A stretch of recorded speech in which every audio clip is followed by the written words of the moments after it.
Bienvenidos a este simposio de Zoom TV Latino, la teología de la última generación. Estamos muy contentos que usted nos esté sintonizando. Hemos comenzado con todas las municiones. El pastor Bora ha tenido una maravillosa presentación. Y en esta ocasión vamos a hablar de un tema. En realidad este tema tiene dos partes. Es titulado Consumado es. Esta es la primera parte. Y en este tema queremos dar una perspectiva general de los asuntos que están en juego en el gran conflicto, y de manera especial nos vamos a centrar en la frase consumado es que Jesús dijo al morir. En otras palabras, ¿qué fue lo que se terminó en la cruz a la luz del gran conflicto? Pero antes de hacerlo, quisiera invitarles a que donde están, inclinen sus rostros para tener una palabra de oración. Querido Padre Celestial, que moras y reinas en las alturas de los cielos, nos presentamos delante de ti, Señor, pidiéndote permiso para abrir tu palabra. Que tú nos permitas, Señor, hablar solo la palabra de verdad. Conoce, Señor, las necesidades de la audiencia, conoce las dudas, las cosas que necesitan aclararse. Y pido, Señor, que tu Espíritu mueva en los corazones de sus hijos. En el nombre de Jesús. Amén.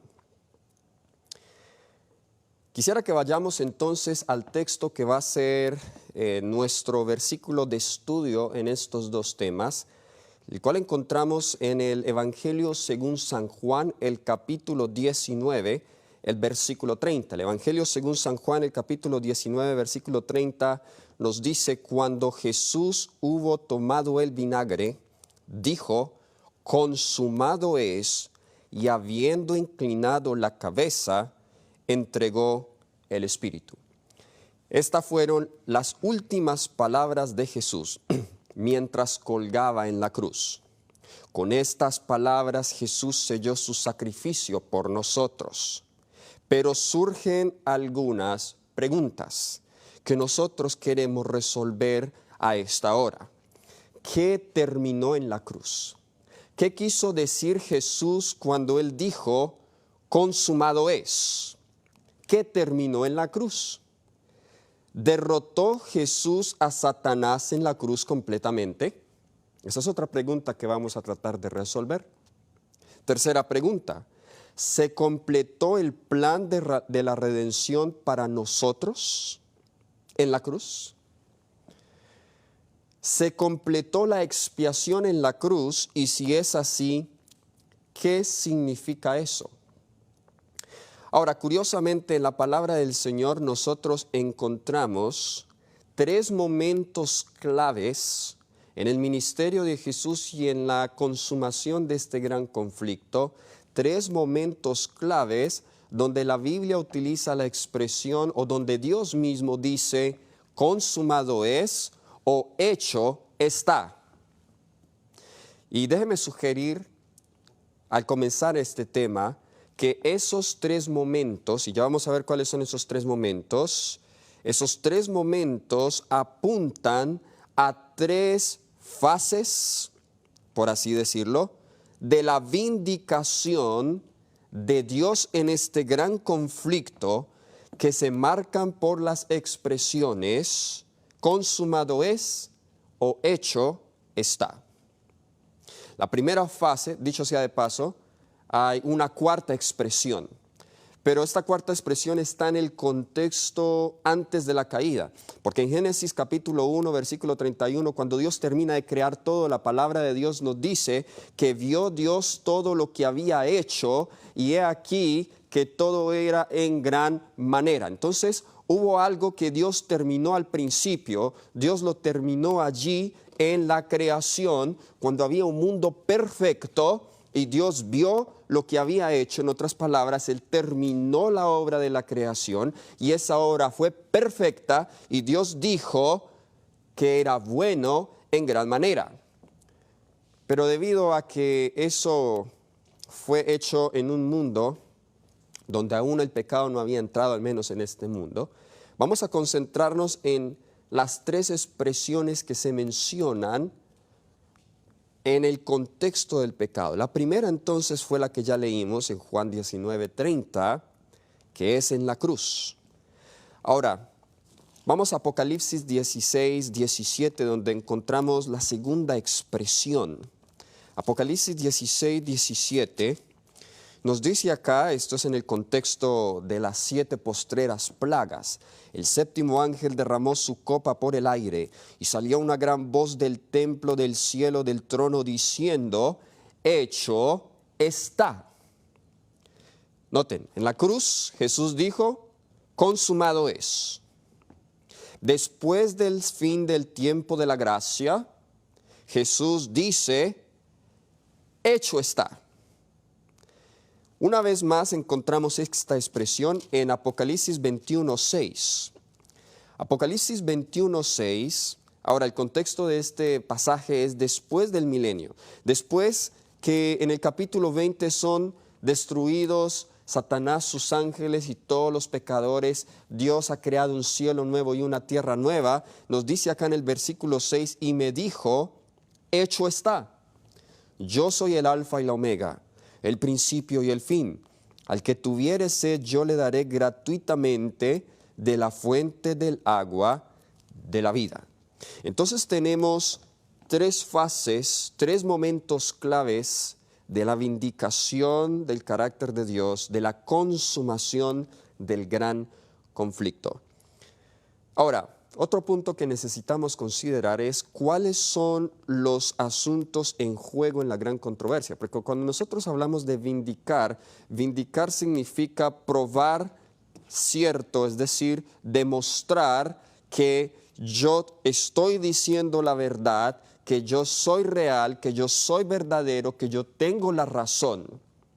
Y es lo que Dios ha tratado de demostrar en este gran conflicto. Pero la pregunta es: ¿por qué Dios necesita demostrar ante el universo que Él es verdad, que Él tiene la razón, que Él no se equivoca?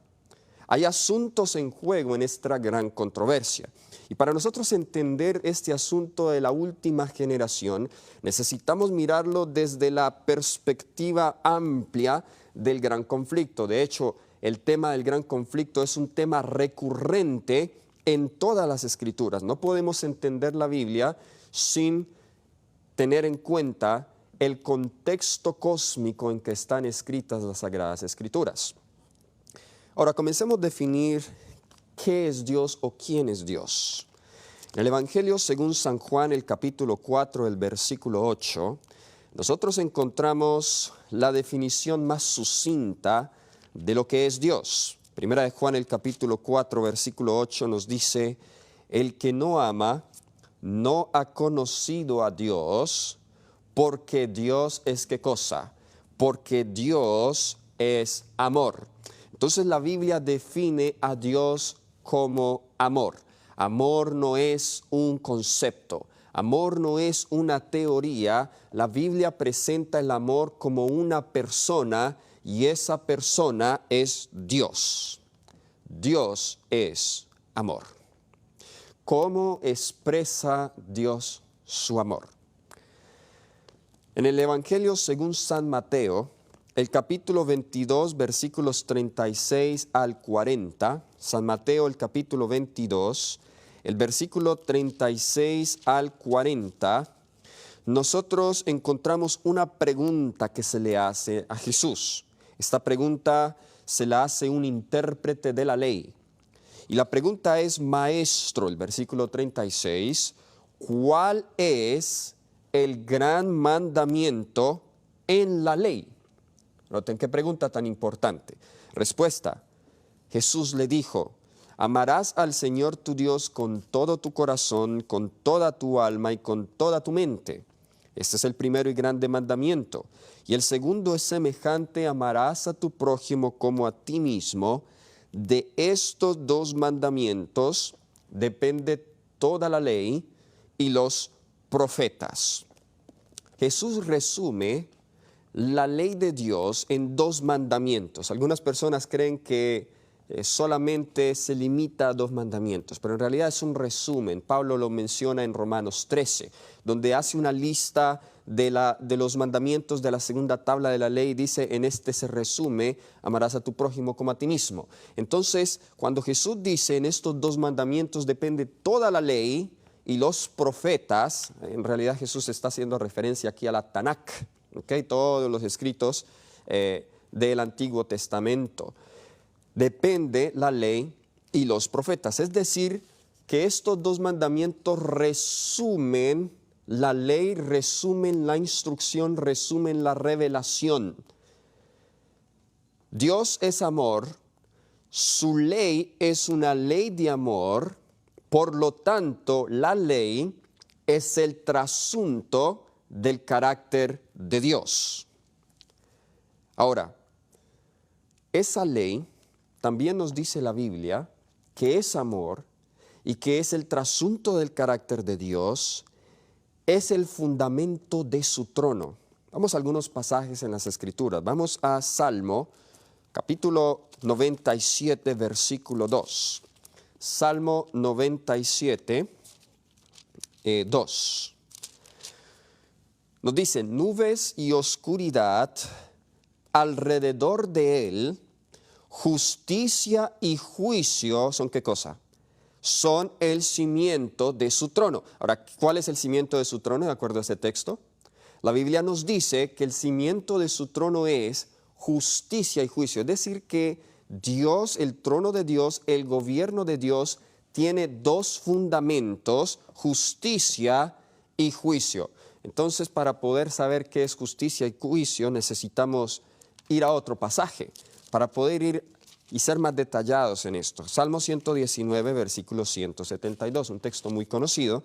Salmo 119, 172 nos dice, hablará mi lengua tus dichos, porque todos tus mandamientos son ¿qué? Son justicia. Entonces, los mandamientos son justicia, y el trono de Dios dice que tiene la justicia como su fundamento. Entonces, ¿cuál es el fundamento del gobierno de Dios o del trono de Dios? Es la ley. En otras palabras, no puede existir trono sin fundamento, no puede existir trono sin ley. Qué interesante que cuando Satanás se revela en el cielo, lo que quiere hacer es destronar a Dios. Y esto es un punto muy importante. Vamos al libro de Isaías. Y vamos a ver, el espíritu de profecía lo dice muy claramente, pero también necesitamos saber y tratar de definir esto solo con la Biblia. Y note lo que nos dice el libro de Isaías, el capítulo 14, versículos 12 al 14. Isaías 14, versículos 12 al 14, pasaje muy conocido. Dice, ¿cómo caíste del cielo, oh lucero, hijo de la mañana? Cortado fuiste por tierra, tú que debilitabas a las naciones. Ahora noten el versículo 13. Tú que decías en tu corazón, subiré al cielo en lo alto, junto a las estrellas levantaré, ¿qué?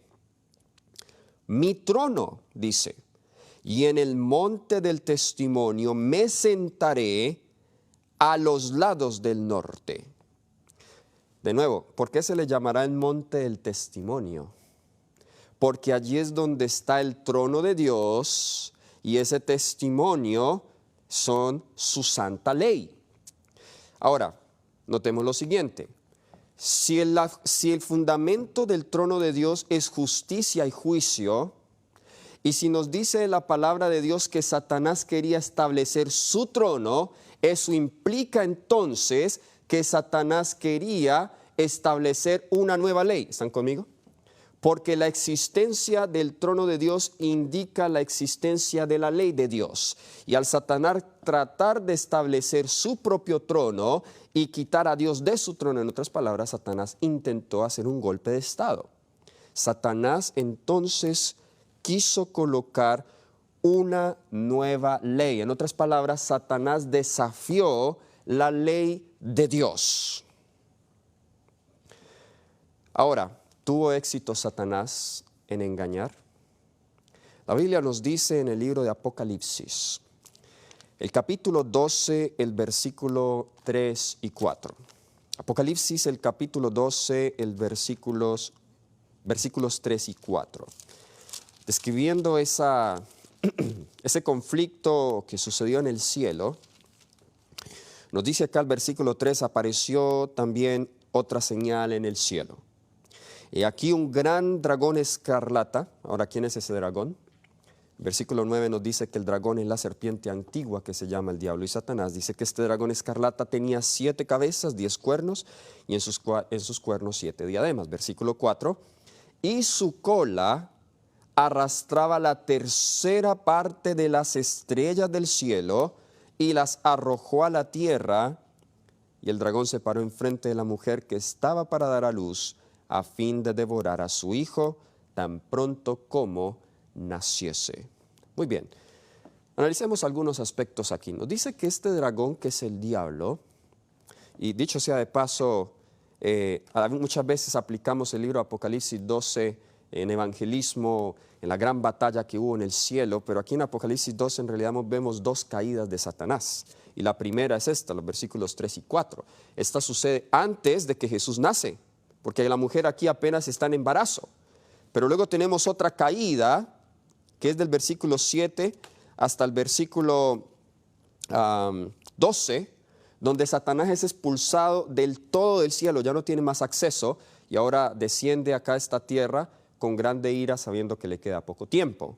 Sí, 2 caídas distintas. Aquí la del versículo 3 y 4 es la primera caída de Satanás, y dice que con su cola arrastró la tercera parte de las estrellas del cielo. ¿Cuáles son esas estrellas? Bien, el libro de Apocalipsis capítulo 1 versículo 20 nos dice cuáles son esas estrellas. Dice, el misterio de las 7 estrellas que has visto en mi diestra, y de los 7 candeleros de oro, las 7 estrellas son los ángeles de las 7 iglesias, y los 7 candeleros son las 7 iglesias. Ahora, me interesa solamente la expresión, las 7 estrellas son los ángeles. Ahora, la palabra ángel, ángelos, mensajero, puede ser un mensajero celestial o puede ser también un mensajero humano, dependiendo del contexto. Por ejemplo, en el mensaje de los 3 ángeles, sabemos que son mensajeros humanos. Pero en otros contextos esas estrellas son los ángeles, los seres celestiales. Es decir, Satanás arrastró la tercera parte de los ángeles del cielo. Y dice que con la cola. ¿Por qué no dice con la garra? ¿Por qué no dice con la mano? ¿Qué significa la cola? El libro de Isaías 9:15 nos define, nos dice qué significa la cola. Isaías capítulo 9, versículo 15, nos dice, el anciano y venerable de rostro es la cabeza, el profeta que enseña mentira es ¿qué cosa? La cola. Compara al profeta que enseña la mentira, lo compara con la cola. Es decir, ¿qué usó Satanás para engañar a los ángeles del cielo? Usó mentira. Ahora, aquí llegamos a un punto bien interesante. ¿Qué es lo contrario a mentira, hermanos? ¿Qué es lo contrario a mentira? La verdad. ¿Qué es verdad? Salmo 119, 142 dice, tu ley es verdad.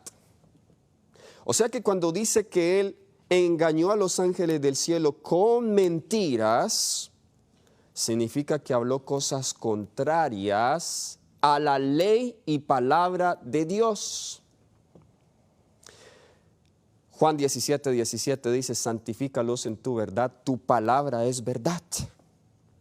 Ahora me estoy tomando el tiempo acá para mostrarles cuáles son los asuntos que están en el gran conflicto, porque no podemos entender lo que pasó en la cruz, no podemos entender lo que pasará después de que cierre la gracia, cuando estemos viviendo durante el periodo del tiempo de angustia, sin entender lo que está en juego en el universo. Ahora, para tener una idea más clara de las mentiras que usó Satanás, podemos ir allí al jardín del Edén, y por falta de tiempo no voy a leer todo esto en detalle, pero podemos estudiar la forma en cómo el diablo engañó a Eva. allí en Génesis 3 del 1 al 5, como dije, no voy a leerlo en detalle, solamente voy a resaltar algunos puntos. Las mismas mentiras que Satanás usó con Eva son las mismas mentiras que el diablo utilizó con los ángeles del cielo. Por ejemplo, el diablo le dijo a Eva en el versículo 4, la serpiente le dijo a la mujer, no moriréis, y el versículo 5 dice, sino que sabe Dios que el día que comáis de él serán abiertos vuestros ojos y seréis como Dios sabiendo el bien y el mal.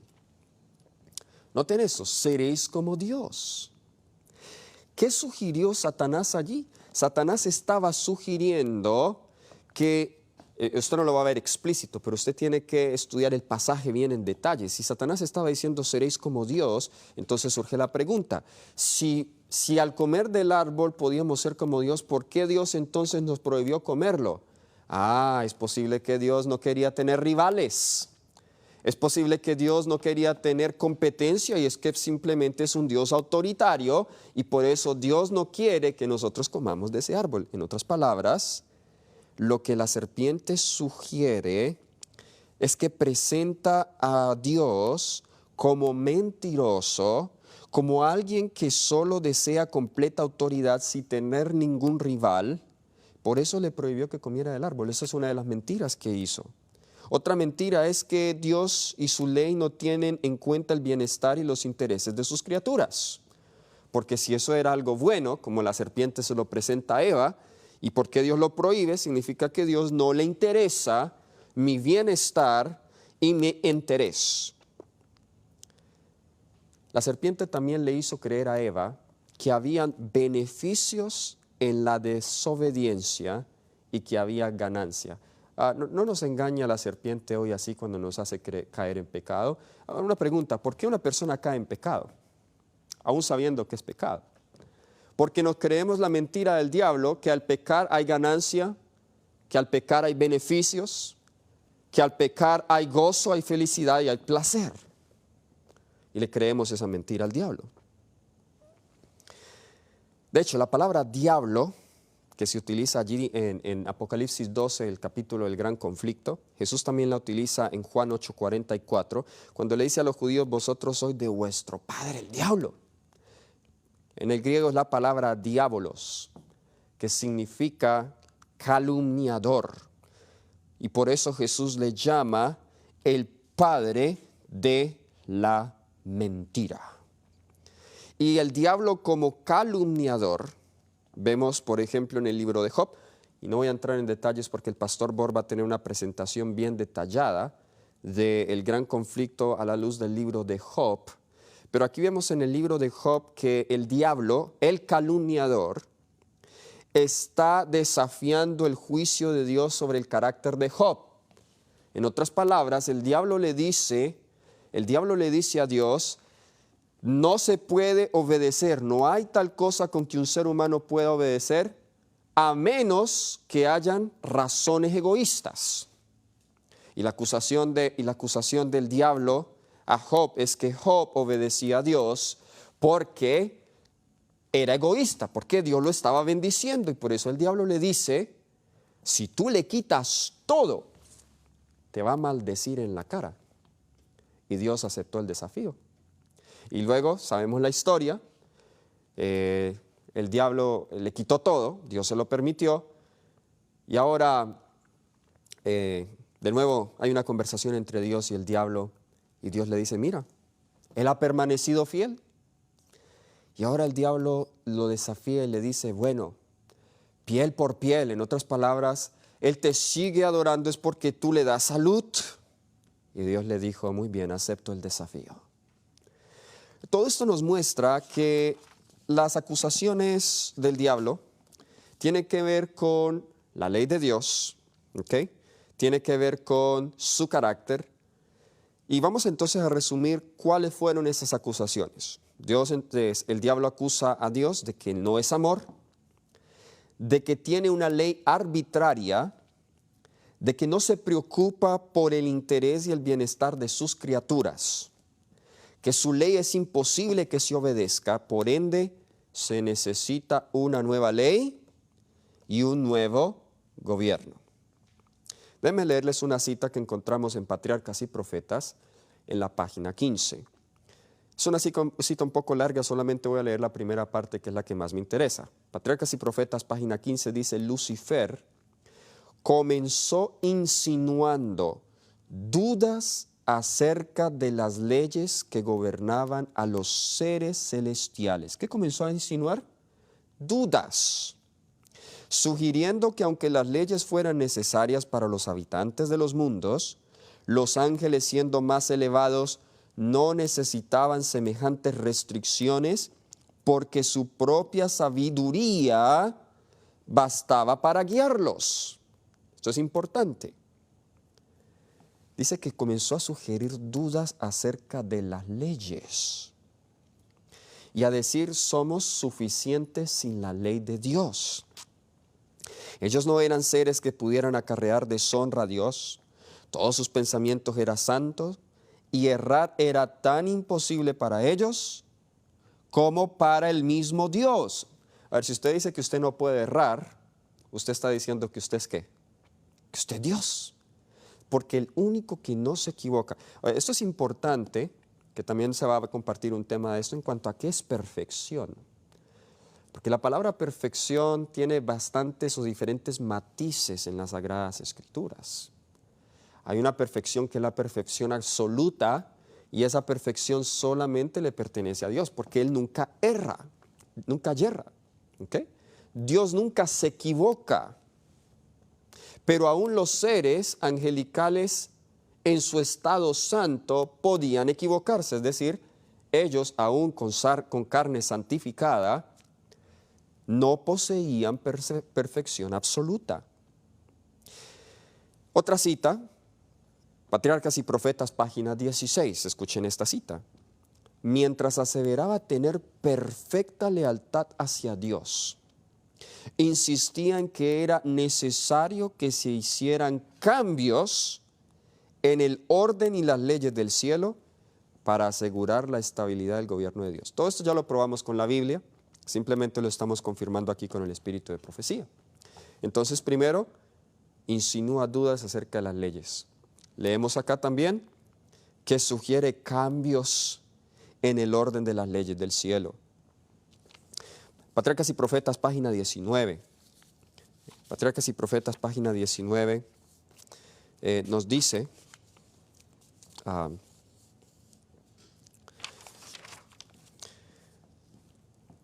acá: Dios permitió que Satanás continuara con su obra hasta que el espíritu de desafecto se transformó en una activa rebelión. Era necesario que sus planes se desarrollaran en toda su plenitud para que su verdadera naturaleza y tendencia fueran vistos por todos. Ahora, aquí voy a detenerme un poco, porque, muy bien, hemos ya establecido la rebelión de Satanás. Y la pregunta que muchos se hacen, yo he tenido la oportunidad de estudiar la Biblia con muchas personas, y siempre cuando tocamos el tema del gran conflicto, una pregunta que siempre surge es: pero si Dios sabía que iba a surgir todo este mal, ¿por qué Dios no destruyó al diablo allí cuando se reveló en el cielo? ¿Okay? Bueno, Dios trabaja, y vamos a mirarlo porque Dios es consistente en la forma en cómo obra con el mal. Dios trabaja con el principio, uno de los principios de la demostración. Es decir, Dios no es un Dios arbitrario, que como Él es Dios y sabe qué es lo correcto, entonces Él hace las cosas como Él cree que son mejor. Sino que Dios tiene en cuenta la limitación de aquellos que no son Dios, es decir, de sus criaturas, de los seres creados, de los otros mundos, de los ángeles, y permite que pase el tiempo para que el carácter se madure y todas las personas o todos los seres creados tengan evidencia de que Él tiene la razón. Espero que hayan tomado ese punto, que es muy importante para hablar de la última generación. Dios pudo haber destruido al diablo, pero dice acá que Dios permitió que Satanás continuara su obra hasta que el espíritu de desafecto se transformó en activa rebelión. Y dice que era necesario que sus planes se desarrollaran en toda su plenitud para que su verdadera naturaleza y tendencia fueran vistas por todos. Pregunta, ¿hay algo que coge a Dios de sorpresa? ¿Será que hay algo que Dios no conozca, aún la rebelión? No. Pero los seres creados tienen esa limitación y por eso Dios tiene que permitir que ciertas cosas continúen para que esos asuntos sean más claros en la gran controversia. Entonces Él pueda presentar su caso ante el universo y demostrar que Él y su santa ley y su palabra son verdad. Patriarcas y Profetas, página 20, nos dice: Dios podía emplear únicamente aquellos medios. Noten, esta cita es muy importante porque estos son los medios que Dios emplea en la gran controversia. Dios podía emplear únicamente aquellos medios que fueran compatibles con la verdad y la justicia. Es decir, ya dijimos que es verdad, justicia, es la ley de Dios. Satanás podía valerse de medios que Dios no podía usar: la lisonja y el engaño.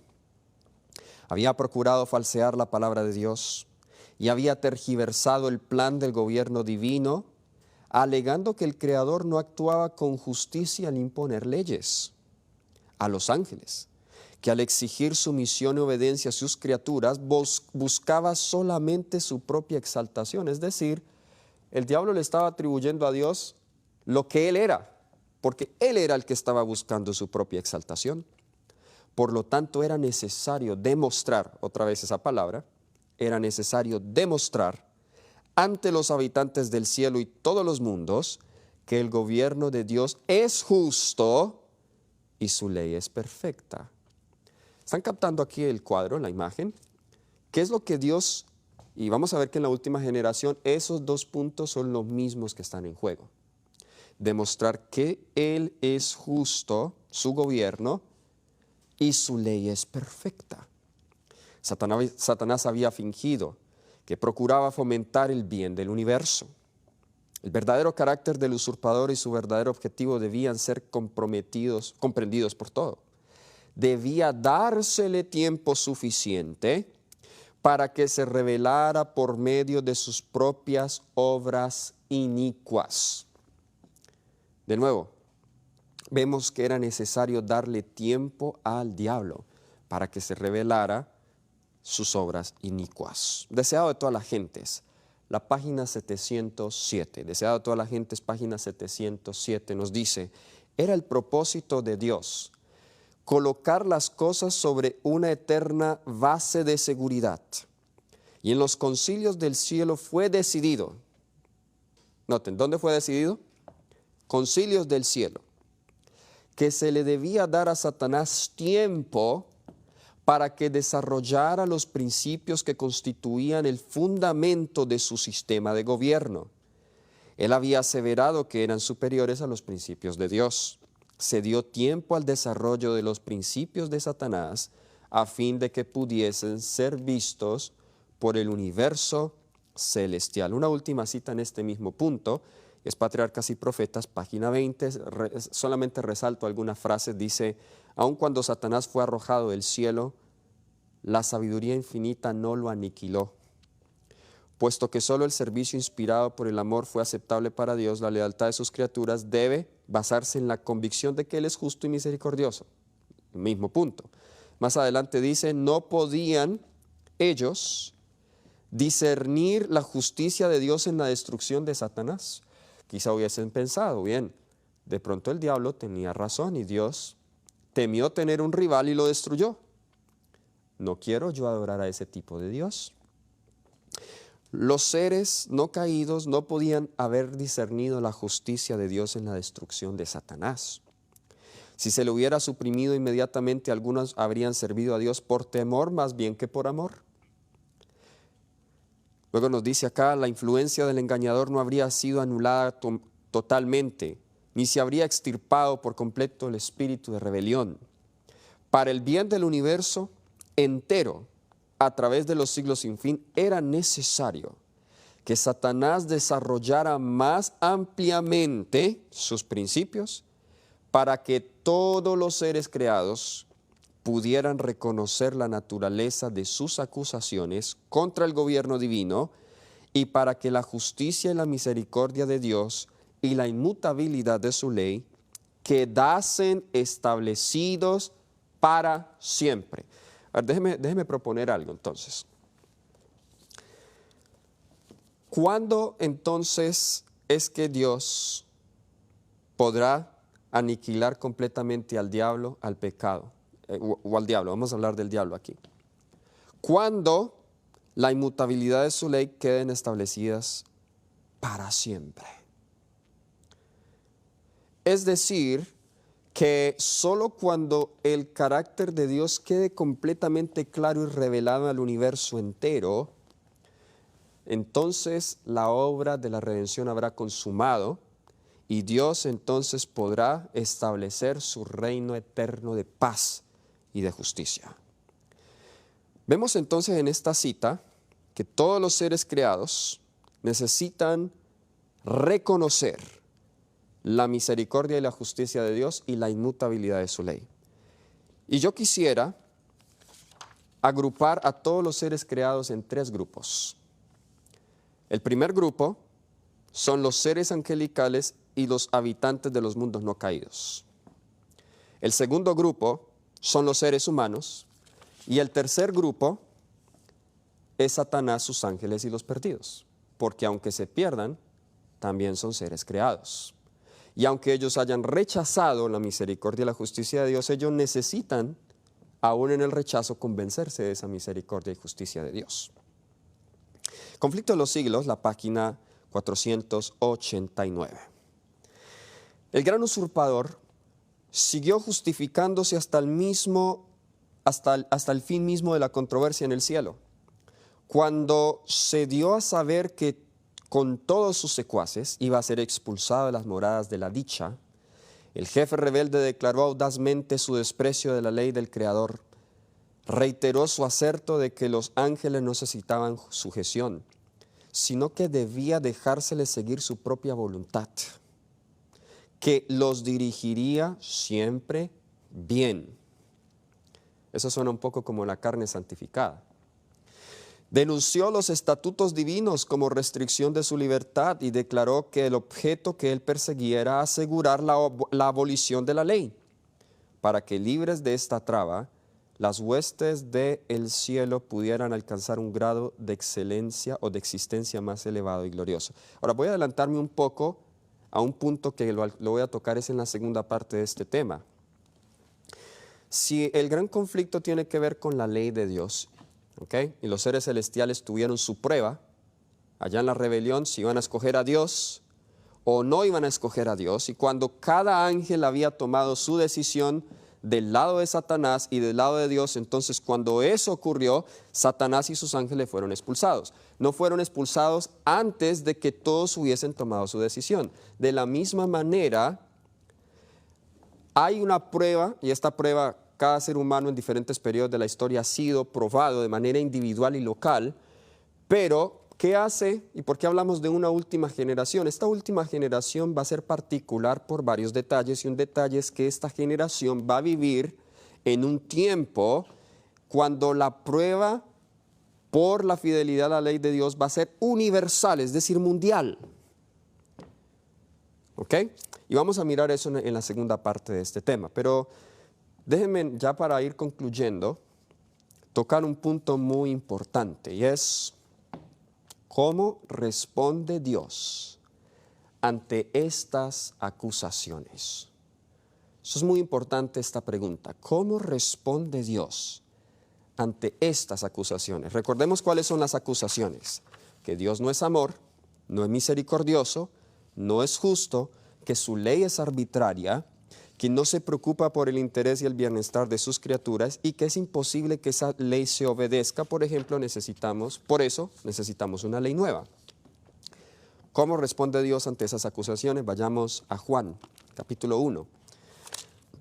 Juan, el capítulo 1, vamos a leer versículos 14 y 18. Juan el capítulo 1, versículo 14, nos dice, y aquel verbo fue hecho carne y habitó entre nosotros. Y vimos su gloria, gloria como el unigénito del Padre, lleno de gracia y de verdad. Ahora el versículo 18. A Dios nadie le vio jamás. El unigénito Hijo que está en el seno del Padre, Él le ha dado ¿a qué? Él le ha dado a conocer. Cristo vino a revelar al ser humano el carácter del Padre. El versículo 14 nos dice que Él vino para revelar la gloria de Dios. Dice que vimos su gloria, gloria como la del unigénito del Padre, lleno de gracia y de verdad. El versículo 18 nos dice que nadie ha visto a Dios jamás, pero el Hijo vino a darlo a conocer a nosotros. Entonces Cristo vino a revelar al ser humano el carácter del Padre. Vino a mostrar quién es Dios. Ahora recuerden que una de las acusaciones era la ley de Dios. ¿Cómo Jesús demostró eso? En Isaías 42, 21, una profecía mesiánica en cuanto a la obra de Cristo acá en la tierra en referencia a la ley, nos dice Isaías 42, 21, Jehová se complació por amor de su justicia en magnificar la ley y engrandecerla. Jesús hace eco a estas palabras en el Sermón del Monte, cuando dice en Mateo 5:17, Jesús dice, no he venido, voy a leerlo acá textualmente del texto, Mateo 5:17, no penséis que he venido para abrogar la ley o los profetas, no he venido para abrogar, sino para cumplir. Jesús entonces vino a vindicar la ley de Dios. Vamos a ver que Cristo también vino para demostrar que Dios sí se interesa en el bienestar e intereses de sus criaturas. Vemos a Jesús repetidamente sanando, haciendo milagros, resucitando, de esa manera demostrando que en realidad Él sí se interesa por el bienestar de sus criaturas. Fue el diablo quien vino a destruir, a matar, pero Jesús vino a dar vida. Vamos a leer en Juan 10:10. Noten el contraste, lo que Jesús viene a demostrar en contraste con las obras del diablo. Nos dice el ladrón aquí es el diablo, no viene sino para hurtar, matar y destruir. Pero yo he venido para que tengan vida y para que la tengan ¿cómo? En abundancia. Jesús vino para darnos plenitud de vida. En Lucas 19:10 también leemos, Lucas 19:10. Nos dice aquí, porque el Hijo del Hombre vino a buscar y a salvar lo que se había perdido. De nuevo vemos, el propósito de Jesús vino para salvar al ser humano, para restaurarlo. En Lucas 9:56 también leemos, Lucas capítulo 9, versículo 56. Nos dice, porque el Hijo del Hombre no ha venido para perder las almas de los hombres, sino para salvarlas. Otra vez más, vemos el mismo concepto. En Lucas 4, cuando Jesús anunció su misión mesiánica, Lucas 4, 18 al 21, también leemos acá, el Espíritu del Señor está sobre mí, por cuanto me he ungido para dar buenas nuevas a los pobres. Me ha enviado a sanar a los quebrantados de corazón, a pregonar libertad a los cautivos y vista a los ciegos, a poner en libertad a los oprimidos. Y luego en el versículo 21 Jesús dice, hoy se ha cumplido esta escritura delante de vosotros. Estos solamente son unos pocos ejemplos que demuestran que Cristo vino para demostrar que Dios sí se interesa por el bienestar e intereses de sus criaturas. Cristo vino, ahora este punto es importante, Cristo vino para demostrar el carácter de Dios de una manera más completa. Es decir, la mayor vindicación del carácter de Dios, como lo vamos a ver acá, fue la que Jesús hizo mientras estuvo en la tierra. En Romanos, vamos a Romanos, capítulo 3, versículo 25. Romanos el capítulo 3, el versículo 25.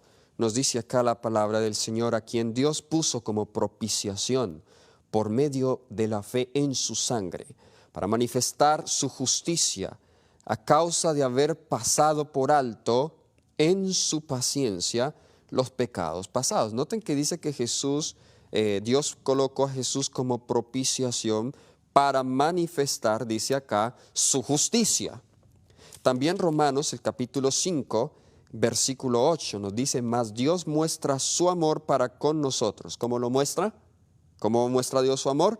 En que siendo aún pecadores, Cristo murió por nosotros. Entonces Cristo vino a demostrar el carácter de amor de Dios de una manera completa, no solamente en la cruz, porque a veces solamente nos centramos en la cruz y la cruz, allí se consuma el sacrificio de Cristo por nosotros, se hace una provisión completa para el perdón de los pecados. No te dije una provisión completa, pero también su vida es una manifestación de la justicia de Dios. ¿Saben qué más hizo Jesús en la cruz? Nos dice en Colosenses capítulo 2, versículos 14 y 15. Colosenses capítulo 2, versículos 14 y 15. Anulando el acta de los decretos que había contra nosotros, que nos era contraria, quitándola de en medio y clavándola en la cruz. Algunos dicen que esa es la ley de Dios, pero ¿cómo? Si la ley de Dios es la que está en juego, ¿cómo Él ahora va a venir a quitarla? Eso sería darle la razón al diablo. Oye, como tú como que tienes razón, quitemos la ley porque ya no sirve. Eso sería incongruente con el tema del gran conflicto que estamos hablando. Ahora, versículo 15 dice, y despojando a los principados y las potestades. Ahora, ¿quiénes son los principados y las potestades? Diablo y sus ángeles. Los exhibió públicamente, triunfando sobre ellos en la cruz. ¿Qué hizo en la cruz? En la cruz Cristo expuso abierta y completamente al diablo, a sus mentiras, a su rebelión. Ahí en Hebreos 2:14 también nos dice, Hebreos el capítulo 2 y el versículo 14, así que por cuanto los hijos participaron de carne y sangre, Él también participó de lo mismo para destruir por medio de la muerte al que tenía el imperio de la muerte, esto es, al diablo. Así que hay una fase o hay una vindicación que ocurre en la vida de Jesús y que ocurre en la cruz. Nos dice conflicto de los siglos, la página 491. Así que en la cruz, número 1, queda expuesto el carácter de Satanás y sus verdaderos motivos. Conflicto de los siglos, página 491 nos dice, al echar a Satanás del cielo, Dios hizo patente su justicia y mantuvo el honor de su trono. ¿Okay? Pero cuando el hombre pecó cediendo a las seducciones del espíritu apóstata, Dios dio una prueba de su amor consintiendo que su Hijo unigénito muriese por la raza caída. Y luego resalto esta siguiente oración. El carácter de Dios se pone de manifiesto en el sacrificio expiatorio de Cristo. El poderoso argumento de la cruz demuestra, de nuevo la palabra clave, demostrar, demuestra a todo el universo que el gobierno de Dios no era de ninguna manera responsable del cambio del pecado que Lucifer había escogido. Ahora, esta cita es muy diciente porque esta cita nos habla el poderoso argumento de la cruz. Ahora, algunos usan esta cita para decir que ya no se necesita nada más. Por eso estamos aquí tratando de construir el caso, ¿bien? Pero sí tenemos que estar de acuerdo que el argumento más poderoso para vindicar la justicia de Dios y para demostrar quién es Dios y demostrar que Satanás es un mentiroso fue el poderoso argumento de la cruz. Nosotros no podemos negar eso, porque el sacrificio de Cristo Jesús es central en el Evangelio. También nos dice acá en el Conflicto de los Siglos, página 491, el carácter del gran engañador se mostró tal cual como era en la lucha entre Cristo y Satanás. Durante el ministerio terrenal del Salvador, nada habría podido desarraigar, oigan esto tan importante, nada habría podido desarraigar tan completamente las simpatías de los ángeles celestiales y todo el universo leal pudieran sentir hacia Satanás como su guerra contra el cruel redentor del mundo. Entonces de nuevo vemos este argumento es tan poderoso que desarraigó las simpatías de los ángeles celestiales hacia Satanás. Conflicto de los Siglos, página 491. Fue Satanás el que impulsó al mundo al rechazar a Cristo. El príncipe del mal hizo cuanto pudo y empleó toda su astucia para matar a Jesús, pues vio que la misericordia y el amor del Salvador, su compasión y su tierna piedad estaban representando ante el mundo el carácter de Dios. Los fuegos concentrados de la envidia y la malicia, del odio y la venganza, estallaron en el Calvario contra el Hijo de Dios, mientras el cielo miraba con silencioso horror. De nuevo, ¿por qué el diablo atacó a Jesús con tanto odio? Porque vio que Jesús estaba representando ante el mundo el carácter de Dios. Él odia que se revele el carácter de Dios. Conflicto de los Siglos, también página 491, dice, consumado ya el sacrificio, el gran sacrificio, Cristo subió al cielo, rehusando la adoración de los ángeles. En la siguiente página 492 nos dice, entonces fue cuando la culpabilidad de Satanás se destacó con toda desnudez. ¿Qué más pasó en la cruz? Dice que Satanás, su culpabilidad se destacó con toda desnudez. Otra cita en la misma página 492, siguiente párrafo, dice, los falsos cargos de Satanás contra el carácter del gobierno divino aparecieron en su verdadera luz. Él había acusado a Dios de buscar tan solo su propia exaltación con las exigencias de sumisión y obediencia por parte de sus criaturas. Y había declarado que mientras el Creador exigía que todos se negasen a sí mismos, Él mismo no practicaba la abnegación ni hacía sacrificio alguno. Esa fue una acusación. Tú, Dios, exiges servicio, pero tú no eres abnegado. Tú no te preocupas por nosotros ni practicas la abnegación. Pues Dios, para responder ese argumento, envía a su Hijo a que muera de la muerte más humillante, la muerte de la cruz. Nos dice el deseado de toda la gente, es página 709, estaba roto el último vínculo de la simpatía entre Satanás y el mundo celestial. Así que en la cruz queda expuesto el carácter de Satanás y sus verdaderos motivos. En la cruz también queda revelada la justicia de Dios, su sabiduría y su bondad. En el siguiente tema vamos a estar mirando, y tengo todavía algunas citas en cuanto a qué más se revela en la cruz, pero vamos a mirar si es que esa revelación fue tan perfecta y completa, ¿por qué el diablo no fue destruido en la cruz?